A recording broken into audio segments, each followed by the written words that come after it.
bij op, kom zo maar. Goed zo, ontspannen. Daar is al vraag, daar is al vraag, daar is al vraag. Daar is al vraag. Daar.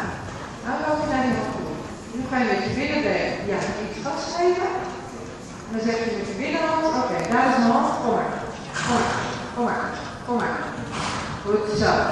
Hoor je nou wat hij doet? Gevriezen. Het betekent dat het bloed overal geweest is. En dat je zo van spanning krijgt en dan midden doet. Goed zo. Ja, ik ga die handen weer. Dus naar beneden. Heel goed. Weer naar beneden. Nee, dat is ook wel mooi dat lijntje. Hoef het niet te tillen. Goed zo, nog een keer van de hand trappen en nog een keer van de hand trappen.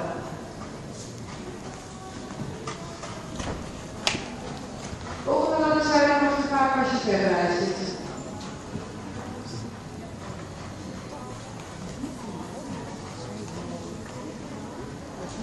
Eerst even je hand rijden en dan zeg je en vast, en vast, en vast. Dus eerst ga je naar je hoofd toe, dan doe je hand niet